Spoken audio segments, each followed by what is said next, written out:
Уште една спортска монографија ќе остане да сведочи за спортските постигнувања во кочање која го опфаќа периодот од 1910 до 2016 година. Се работи со така наречениот од промоторот Миодраг Мицковик гимнастички алманах, во која остануваат запишани најбитните аргументи за развој на нашите прилики, кралицата на спортовите, гимнастиката. Во својата богата 50-годишна новинарска кариера одамна не сум прочитал со големо внимание и задоволство една спортска книга, меѓу првите како рецензент, за историја на еден спорт во еден навистина спортски град како што е Кочани.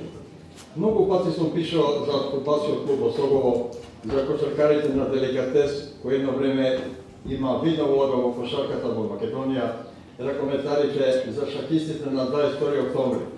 Да не зборувам за врвните мајстори на струнјачата, борачите на Спартак, освојувачи на крст трофеи не само во поранешна Југославија, туку и на меѓународната сцена.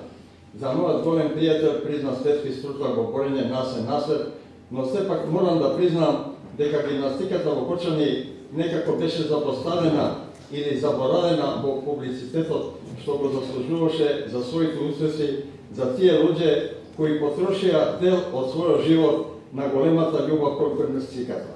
Тоа беше време, дури и сега е, кога повеќе внимание се посветуваше на така наречени поатрактивни спортови кои го привлекуваат вниманието на читателите. И јас некако се чувствам виновен за тоа, со оглед дека бе повеќе од 30 години уредник на спортската рубрика на Нова Македонија и заслужува да добијат повеќе простор во информирањето, бидејќи долго години беа неприкосновени во Македонија со своите резултати и успеси, верувам и сигурен сум дека тој и денес бидејќи проверив за сето тоа. И не случајно промоцијата на овој труд беше вметната во рамките на манифестацијата Избор на спортист на Кочани за 2016 година, бидејќи книгата Гимнастиката во Кочани од авторите Ѓорги Тодосиев и Илинка Атанасова најбрзо ќе допре и ќе разбуди љубопитноста токму на спортистите и спортските работници од нашата општина, но сигурно и пошироко, бидејќи е прва книга за гимнастиката воопшто во Македонија.